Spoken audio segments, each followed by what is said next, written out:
चले दोस्तों, आज फिर आते हैं सैंपल 1 के क्वेश्चंस लेकर के। सैंपल 1 के जो क्वेश्चंस हैं, ठीक है, उनमें कल कुछ क्वेश्चन हो चुके थे।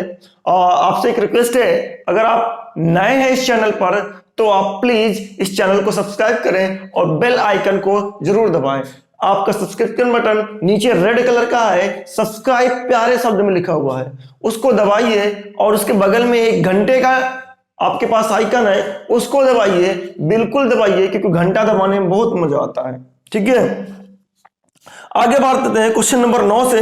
क्वेश्चन नंबर 9 क्या कहता है, इसको लेकर के बात करते हैं। सॉरी, क्वेश्चन 9 तक तो कल हो गया था। ठीक है, क्वेश्चन 10 की बात करते हैं। क्वेश्चन 10 क्या कहता है, और उसमें एक पार्ट भी है, इंटरनल चॉइस भी है, उसको लेकर के बात करते हैं। क्वेश्चन 10, सैंपल 1 क्वेश्चन 10 कह रहा है ट्रायंगल एबीसी सिमिलर है ट्रायंगल पी क्यू आर के। ये दिया गया है ट्रायंगल एबीसी क्या है, ट्रायंगल एबीसी जो है वो सिमिलर है पी क्यू आर के। तो भाई पी क्यू आर के सिमिलर, तो सिमिलर से तुमको दो चीज पता क्या, साइड का रेशियो इक्वल है, साइड का रेशियो इक्वल है, करस्पॉन्डिंग एंगल इक्वल है। साइड का रेशियो इक्वल है, इसका मतलब A B upon P Q equal है equal to B C upon Q R के और ए सी अपान पी आर के। ये रेशियो इक्वल है। अब ये रेशियो जो भी है इक्वल है। ठीक है, उसके बाद बोला है हाँ, such that A B is equal to क्या दिया है 5.5 और पी क्यू जो है वो दिया गया है 11 centimetre and perimeter of ABC, perimeter ABC का जो है वो कितना है, वो है 70 सेंटीमीटर। और आपसे बोला जा रहा है then find the perimeter of P Q R. तो हमें ये कुछ बातें दी गई हैं, 5.5 सेंटीमीटर, पी क्यू की वैल्यू 11 सेंटीमीटर। तो चलिए इसको यहां पास रख करके देखते हैं। आपको पेरीमीटर निकालना है, पेरीमीटर निकालना है, तो इसका मतलब पी क्यू आर का पेरीमीटर कैसे निकलेगा, पी क्यू आर का पेरीमीटर तभी निकलेगा जब पी क्यू आर की सभी साइड इक्वल हो। क्योंकि पेरीमीटर का होता क्या है, पेरीमीटर का मतलब होता है कि बाउंड्री की लेंथ का सम, बाउंड्री की लेंथ का सम। यहां पास तो एक ही लेंथ पता है बाउंड्री की पी क्यू, बाकी दो पता ही नहीं। तो दो कहां से पता होंगी, तो दो यहां से पता होंगी। यहां से आप निकाल सकते हैं, बिल्कुल निकाल सकते हैं। कैसे निकालेंगे देखिए, हम करते हैं। ए बी लिखा तो कितना मिला, ठीक है, ये क्वेश्चन फर्स्ट था। ठीक है, तो ए बी हमने लिखा, ठीक है, क्या में लिखा 5.5 upon 11 is equal to B C upon Q R is equal to A C upon P R. ये तो ये खत्म हुआ, क्या मिला 55, यानी 11 5 जा तो 50 अपान क्या करें हम, सॉरी जीरो बढ़ेगा, अगर डेसिमल हटेगा तो क्या मिलेगा, जीरो बढ़ेगा। तो ये कितनी बार जाएगा, 0.5 बार जाएगा, और 0.5 बार अगर गया तो क्या मिलेगा। ठीक है, तो डेसिमल हटाइए, 5 पाइए और 0 पाइए, तो क्या मिलेगा, इस पर आगे बात करते हैं। ठीक है, देखिए सिंपल सी भाषा है कि 0.5 पॉइंट डेसिमल नहीं हटाया हमने, अभी ऐसे ही कर दिया था, तो ये मिलेगा 1 is equal to B C upon Q R is equal to A C upon P R. अगर आप डेसिमल हटाएंगे तो 5/10 बनेगा। 5/10 का मतलब क्या है, डेसिमल हटाएंगे 0 बनेगा, तो 0 बनते ही क्या मिलेगा आपको 1/2 मिलेगा। डेसिमल हटा के 0 बढ़ाइए, 5/10, 5/10 का मतलब क्या है 1/2, BC is equal to BC upon QR और AC अपान PR। अब यहां से आपको क्या मिल गया, QR की वैल्यू मिल गई, PR की वैल्यू मिल गई। QR आप लिख सकते हैं यहां पास 1/2 is equal to BC upon QR। QR की जो वैल्यू मिली वो मिली 2 टाइम्स ऑफ BC, और उसके बाद अगर देखा जाए 2 टाइम्स ऑफ BC है, तो यहां पास भी हम अगर देखें तो क्या मिलेगा, ये रेशियो जो है ये सब रेशियो 1/2 के बराबर है। तो हम ये सब रेशियो 1/2 के बराबर है, तो सब रेशियो को ले लेते हैं, QR equal to 2 times of BC। ठीक है, उसके बाद PR की जो वैल्यू है वो 2 टाइम्स ऑफ AC होगा। इसी तरीके से आप ले लेंगे आप AC अपॉन PR, PR की वैल्यू 2 टाइम्स ऑफ AC। इसी तरीके क्योंकि 1/2 इन सब के बराबर है, तो 1/2 इसके सब के बराबर है, क्योंकि सेम रेशियो होता है। तो AB की जो वैल्यू है वो भी 2 टाइम्स ऑफ क्या है, PQ है, 2 टाइम्स ऑफ PQ। चलिए ये सारी value A P P Q P R A B, sorry A B नहीं, पी क्यू, पी क्यू की वैल्यू क्या है 2 टाइम्स ऑफ ए बी। ये सारी वैल्यू आपको मिल गई, यानी सारी साइडें आपको मिल गई, सारी साइडें आप निकाल लिया। आगे क्या है, आगे क्या है, पेरीमीटर क्या कहता है, पेरीमीटर ये कहता है कि भाई साहब क्या होगा, वही होगा जो मंजूर खुदा होगा। तो खुदा को आप याद करिए, यानी ऊपर वाले को याद करिए और फिर पेरीमीटर का फार्मूला लगा दीजिए। Perimeter of triangle P Q are, कैसे पी क्यू आर, ऐसे पी क्यू आर, पी से पी लिया, क्यू से कर लिया और आर से कुछ नहीं यार, ऐसे ही खामखा आप लोग परेशान रहे। तो P Q Q R plus P R divided by नहीं, P Q plus Q R plus P R, ये क्या है, पेरीमीटर है। अब पी क्यू की वैल्यू पता है तुमको, बिल्कुल पता है पी क्यू की वैल्यू क्या है, पी क्यू कितना है आपके पास 2ab है, क्यू आर की वैल्यू पता है कितना 2bc है, और पी आर की वैल्यू पता है 2ac है। तो आपने 2 कॉमन लिया, ab bc प्लस ac, और ये किसका पेरीमीटर है, ab plus bc plus ac, sum of all three side in abc। ABC में तीनों साइड का सम कितना है 70 के बराबर है, तो 70 मतलब 72 मतलब 70, ये वो 70, तो कितना मिलेगा 140 सेंटीमीटर। तो पी क्यू आर का जो पेरीमीटर निकल के आएगा वो कितना निकल के आएगा, 140 सेंटीमीटर निकल के आएगा। पॉज द वीडियो, घनाघन नोट डाउन। आगे बात करते हैं इसी का और करके जो क्वेश्चन है उसकी बात करते हैं, जो और क्वेश्चन है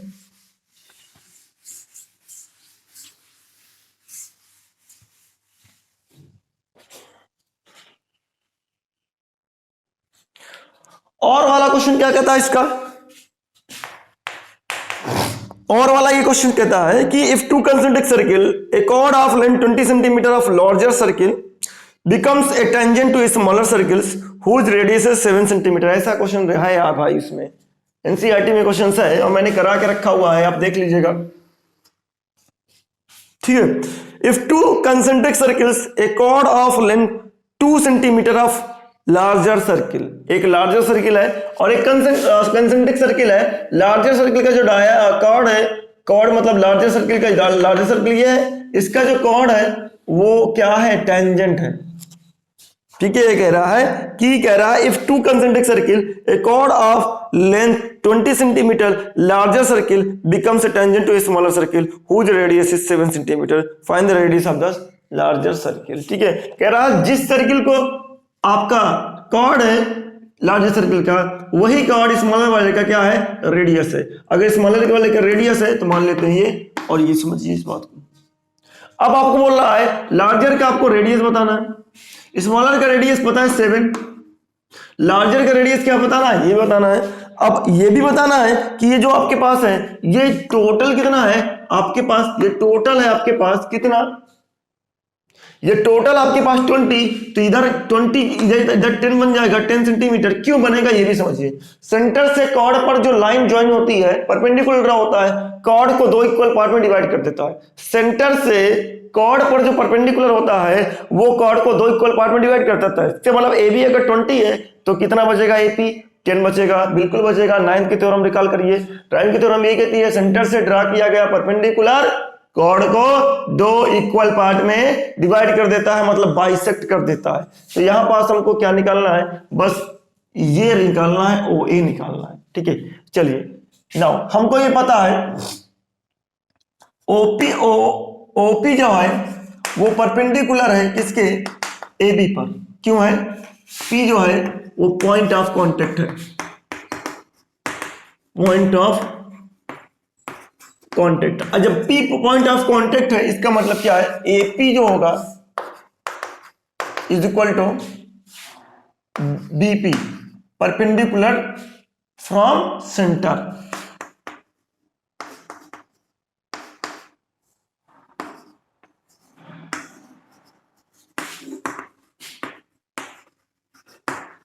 सेंटर से परपेंडिकुलर है, AP इक्वल टू BP। अगर ये चीज है हमारे पास AB equal to BP, centre से परपेंडिकुलर है, तो आगे की तरफ बात कर सकते हैं क्या चीज हो सकता है।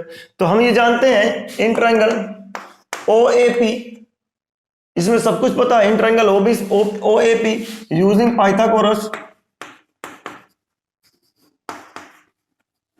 पाइथागोरस का यूज करते हैं तो क्या मिलेगा, पाइथागोरस का यूज करेंगे क्या मिलेगा, पाइथागोरस का यूज करते हैं यू मिलेगा कि यू क्या क्या मतलब है, अभी देखते हैं। यू ये मतलब है कि OA का square is equal to AP का स्क्वायर प्लस OP का स्क्वायर। OA का स्क्वायर क्या आपके पास, OA का स्क्वायर अगर आप देखें तो OA का मतलब नहीं पता आपको। AP कितना है आपके पास 10 का स्क्वायर और प्लस 7 का स्क्वायर, कितना हुआ 100 प्लस 49 149। तो OA जो है का स्क्वायर 149 है, तो OA की जो वैल्यू है 149 सेंटीमीटर, इतना मिलेगा रेडियस भाई। ठीक है, चलिए तो रेडियस मिल गया हमारे को। Pause the video and note down. आगे बात करते हैं 11 नंबर क्वेश्चन। कह रहा है find the probability of the getting 101 marks in out of 100 marks. यार कभी आपने सोचा है 100 नंबर के पेपर में 101 नंबर आ सकते हैं? कोई एग्जामिनर इतना ज्यादा खुश हो जाएगा आपसे कि 101 दे देगा? भैया मैंने तो आज तक कभी इतनी खुशी नहीं देखी। मैंने आज तक किसी को 1 नंबर भी ज्यादा नहीं दिया, बल्कि उसके नंबर जरूर काट लिए। ठीक है, बहुत काटता हूं नंबर में। ठीक है, इतना नंबर काटता हूं कि मेरे सामने कॉपी आ जाए, ठीक है, उस कॉपी में मैं गलतियां ढूंढना चाहता हूं, गलतियां निकालना चाहता हूं, और गलतियां निकाल कर इतना नंबर काटता हूं, इतना नंबर काटता हूं कि लड़का रोने लगता है। अब रोने का भी कारण यह है कि अगर बच्चा आपके होम एग्जाम में, मतलब स्कूल एग्जाम में अच्छा नहीं करेगा, उसको गलतियां नहीं बताई जाएंगी, तो वो बोर्ड एग्जाम में भी क्या करेगा, वही गलतियों को रिपीट करेगा। और जब वही गलती रिपीट होंगी तो बोर्ड एग्जाम वाला जो है वो बख्शेगा थोड़ी ना आपको, वो तो तुरंत क्या करेगा, काट लेगा, और फिर आप उससे लड़ने नहीं जा सकते हैं। आपको लड़ना है तो स्कूल टीचर से खूब लड़िए, खूब दुश्मनी लीजिए स्कूल टीचर से, क्यों काटा क्यों नहीं काटा, सारी कंफ्यूजन वहीं पास क्लियर कर लीजिए, क्योंकि बोर्ड एग्जाम में कंफ्यूजन क्लियर करने का आपको मौका ही नहीं मिलेगा। वहां कंफ्यूजन इतना हो जाएगा कि आप क्लियर ही नहीं कर पाएंगे। जब क्लियर ही नहीं कर पाएंगे तो लड़ने किससे जाएंगे आप? तो लड़ने का किसके पास तरीका है, किसके पास आपके पास चांसेस है? स्कूल वाले को खूब परेशान करो, उससे खूब लड़ो। ठीक है, हाँ बिल्कुल। एक्चुअली मैं भी एक स्कूल टीचर ही हूं, ठीक है, और मुझसे लड़ने वाले बहुत लोग हैं, बहुत लड़ते हैं मार्क्स के लिए, लेकिन फिर भी कभी नहीं बढ़ता उनका मार्क्स।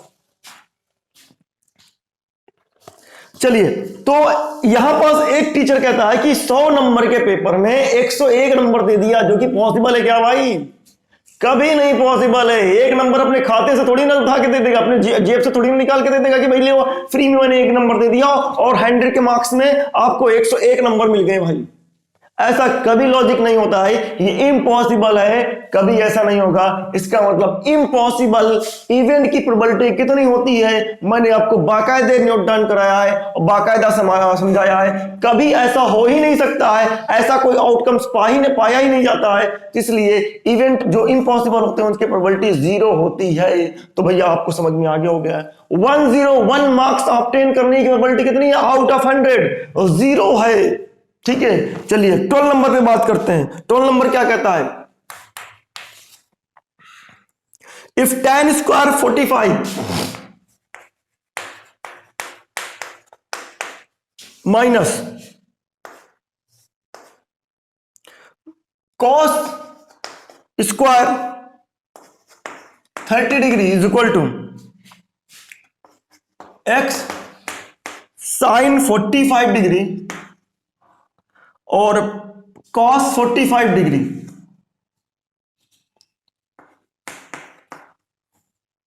ठीक है, then find the value of x। x की वैल्यू फाइंड आउट करना है, बिल्कुल करिए भाई, इन सब की वैल्यू पता है, रख करके कैलकुलेट कर लीजिए, बिल्कुल आ जाएगी x की वैल्यू। x की वैल्यू कैसे नहीं आएगी? ऐसे आएगी, tan स्क्वायर 45, tan की वैल्यू, tan 45 की वैल्यू होती है 1, तो tan 45 की वैल्यू 1 होती है, tan का स्क्वायर है, इसका मतलब tan स्क्वायर 45 का मतलब क्या है, tan 45 का स्क्वायर है, tan 45 का मतलब 1 होता है, तो इसका मतलब स्क्वायर। cos 30 का क्या मतलब होता है, √3/2 होता है, तो √3/2 का square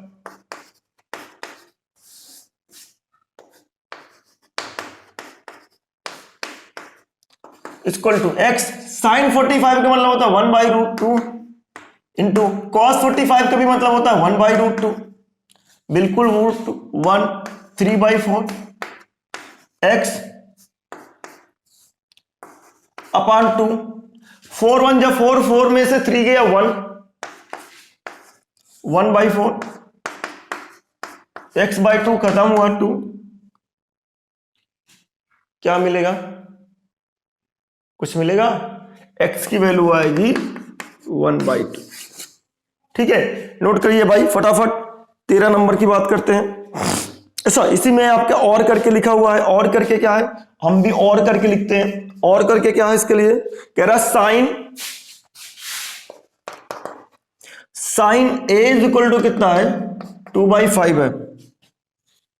find the value of 5 plus cot square a, बिल्कुल फाइंड आउट करते हैं। 5 प्लस 4 कॉट स्क्वायर a कैसे होगा भाई, cot square a,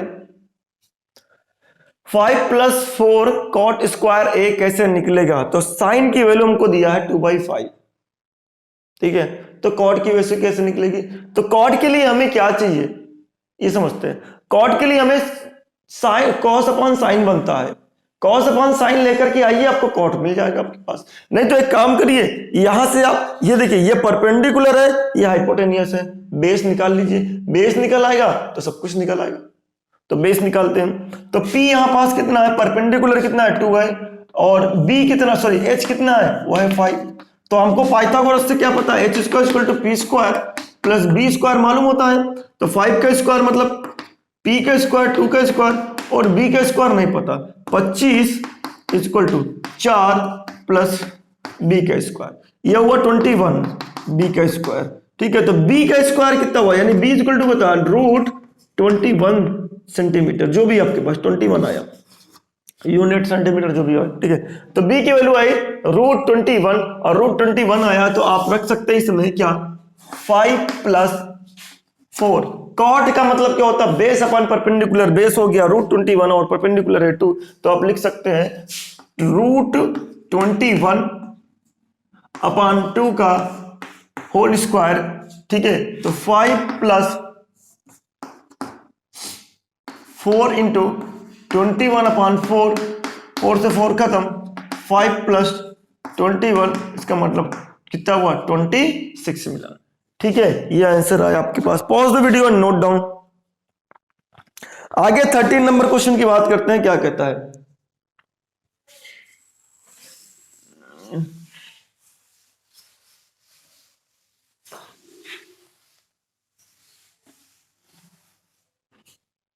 thirteen number question ये कहता है,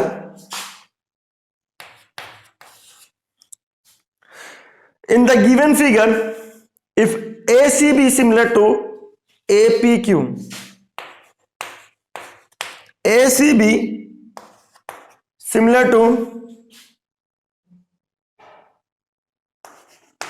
ट्रायंगल APQ, BA कितना है, equal to 6 centimetre, BC is equal to कितना है 8 सेंटीमीटर, और PQ की जो वैल्यू है वो है 4 सेंटीमीटर। ठीक है, और then find the length of AQ, length कितना है AQ बताना है, AQ कितना है। ये दोनों ट्रायंगल सिमिलर हैं, सिमिलर हैं, तो सिमिलर की वजह से आपको क्या मिल सका है, साइड का रेशियो इक्वल होगा। ठीक है, डायग्राम मेंशन है, डायग्राम देख लीजिएगा, डायग्राम के अकॉर्डिंग ही क्वेश्चन होगा। ये इस तरीके का डायग्राम है, APQC और B, इस तरीके का डायग्राम है। इस तरीके के डायग्राम में आपको क्या कर सकते हैं, देख सकते हैं इसको, क्या मिलेगा, ये अगर देखा जाए इस तरीके का डायग्राम, तो इससे हमें एक ट्रायंगल ये, एक ट्रायंगल ये, इन दोनों ट्रायंगल क्या सिमिलर है, दोनों ट्रायंगल का साइड का रेशियो क्या होगा, इक्वल होगा। तो AC अपान AP अगर बात करें तो क्या मिलेगा, AC upon AP is equal to BC upon PQ is equal to AB upon AQ। यहां पर जितनी साइड है पता उनको रख दीजिए, उसके बाद में आपको सब कुछ मिल जाएगा। AC की वैल्यू मालूम है क्या, नहीं मालूम है। AP की वैल्यू मालूम है क्या, नहीं मालूम है, रहने दीजिए। AC upon AP। BC की वैल्यू मालूम है क्या, बिल्कुल मालूम है, 8 है। उसके बाद BA की वैल्यू यानी PQ की वैल्यू मालूम है क्या, बिल्कुल मालूम है, 4 है। इक्वल टू AB की वैल्यू मालूम है क्या, AB यानी BA कितना, 6 है। AQ की वैल्यू नहीं पता, तो आपको मैंने बताया था कि 3 इक्वल है, 3 में से 2 का कॉम्बिनेशन बाहर निकाल सकते हैं, हमें जिनकी जरूरत होगी उनको कंबाइन करके बाहर निकाल सकते हैं, तो हमने लिखा 8/4 इक्वल टू 6/AQ। 4 2 ये हो गया। उसके बाद में 2 3, तो AQ की वैल्यू क्या निकल के आए, AQ की वैल्यू क्रॉस मल्टीप्लाई करके आप AQ बराबर क्या निकाल सकते हैं, AQ की वैल्यू आई 3 सेंटीमीटर। ठीक है, ये निकल के आप pause the video note down. आगे डिस्कस करते हैं, क्वेश्चन नंबर 13 हो गया। 14 की बात करते हैं, 14 क्या कहता है,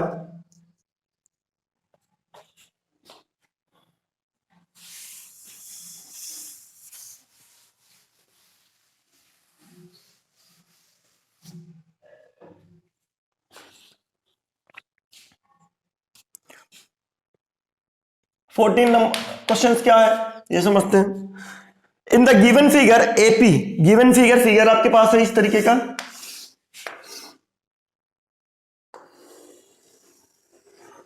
इस तरीके का फिगर है आपके पास, APBC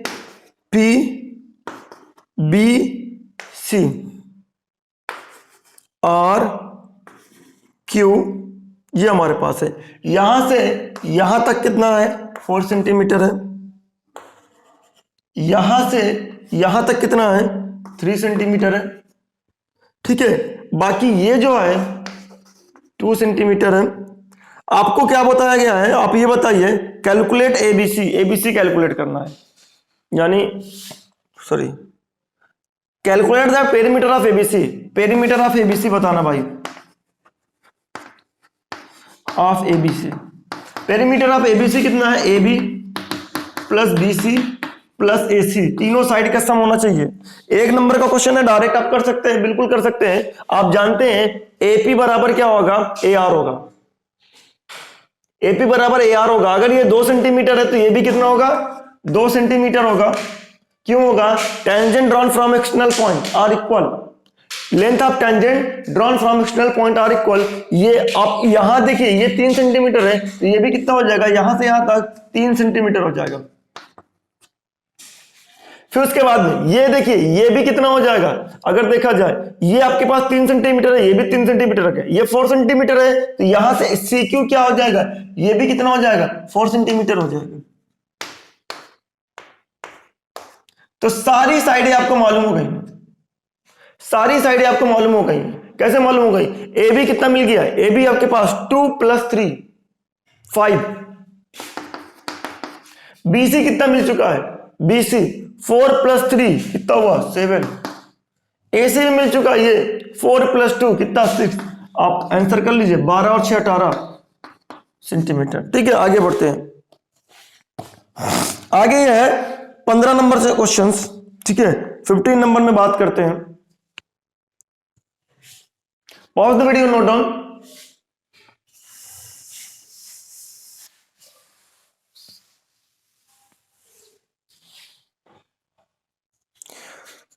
फिफ्टीन नंबर जो क्वेश्चन है वो ये क्या कहता है, ये समझते हैं। 15 number question, in an isosceles triangle if the hypotenuse is 6√2 centimetre, find the length of the side of the triangle. Triangle की साइड का लेंथ बताना है।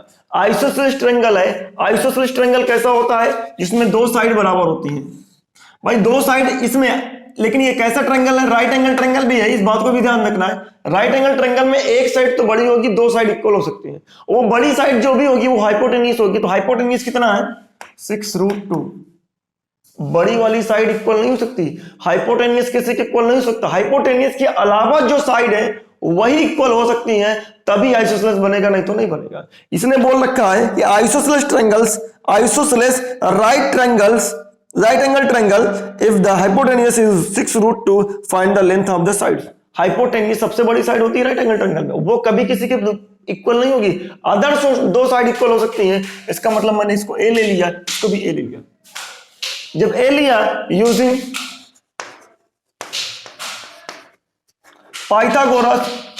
पाइथागोरस को यूज करेंगे तो 6√2 का स्क्वायर, ए का स्क्वायर और ए का स्क्वायर, 36 इंटू 2 ए का स्क्वायर और 2 से 2 खत्म, तो ए की वैल्यू आई क्या 6।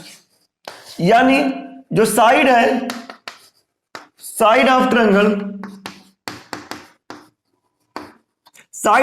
क्या है, एक है A equal to 6 centimetre, sorry 6 centimetre और 6√2 सेंटीमीटर, इस तरीके की साइड चलेगी। ठीक है, पॉज द वीडियो और नोट डाउन। आगे बढ़ते हैं 16 नंबर क्वेश्चन। इसी में चॉइसेस तो नहीं है, देख लेते।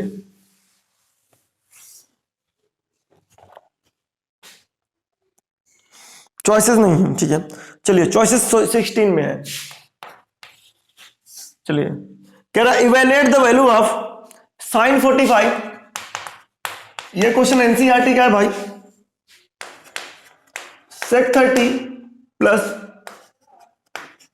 cos 30, ठीक है ये। उसके बाद इवेल्युएट करना, चलिए कर लेते हैं evaluate. sin 45 upon sec 30 plus cos 30 क्या मिलेगा। sin 45 की वैल्यू क्या होती है, रखिए फटाफट, 1/√2। sec 30 की वैल्यू क्या होती है, sec 30 की वैल्यू जो होती है वो होती है 2/√3 प्लस cos 30 की होती वैल्यू होती है 2। अब इस तरीके से कर लिया तो क्या मिलेगा,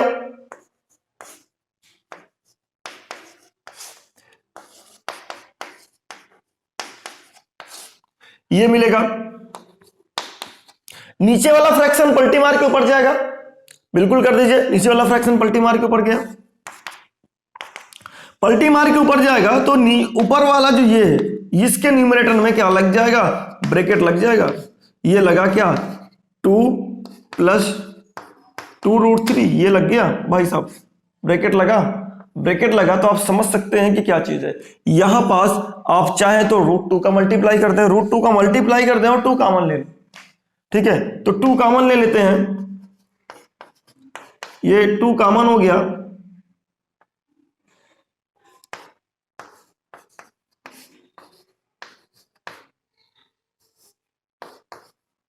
तो 2 कॉमन हो गया तो 1 प्लस √3 ये बचेगा।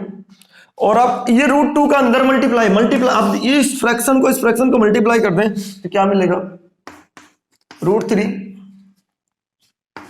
2 ब्रैकेट के अंदर √2 जब जाएगा, 2 को ना मत लेके जाइए, 2 को बाहर निकाला, √2 को लेके जाइए तो क्या मिलेगा, √2 प्लस √6 मिलेगा भाई। ठीक है, √2 और √2 का √3 के साथ मल्टीप्लाई क्या होगा, √6 मिलेगा। अब रेशनलाइज कर दीजिए, रेशनलाइज, ठीक है, डिनोमिनेटर किसको कर देना है, डिनोमिनेटर को रेशनलाइज कर देना है तो क्या मिलेगा, माइनस √6 अपान में क्या मिलेगा 2 √2 plus √6, √2 minus √6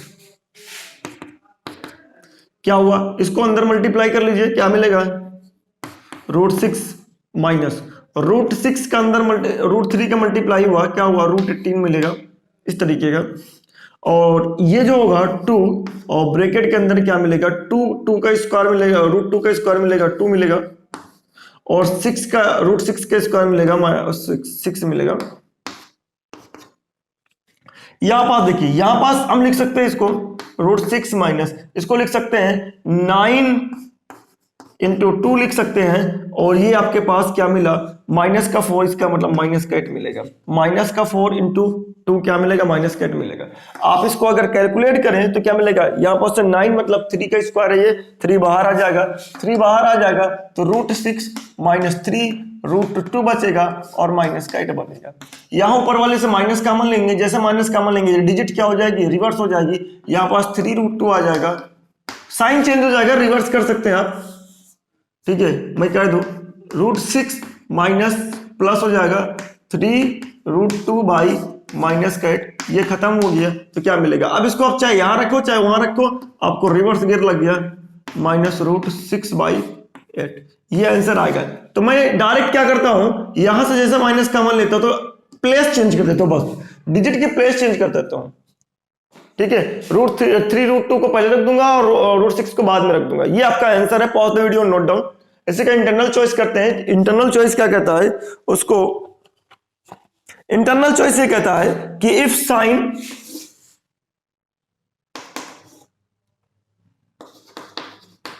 sign A sine two A is equal to 2 sine A, ये है,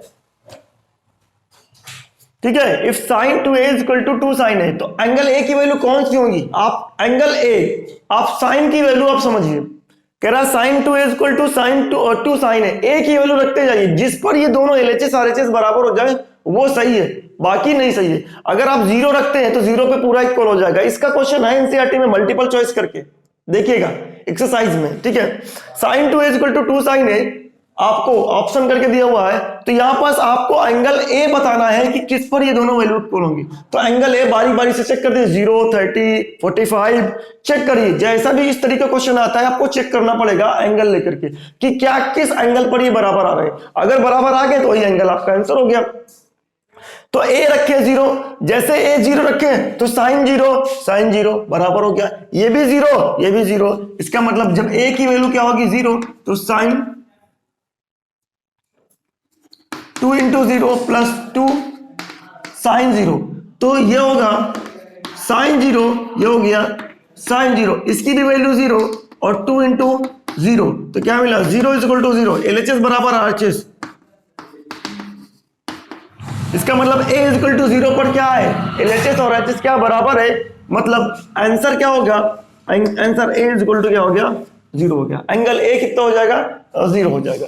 चलिए बस यहीं तक डिस्कस करते हैं। कल डिस्कस करेंगे हम केस स्टडी क्वेश्चन, जो नया टॉपिक जुड़ा हुआ है CBSE में, नया क्वेश्चन जुड़ा हुआ है, ठीक है। Pause the video, note down.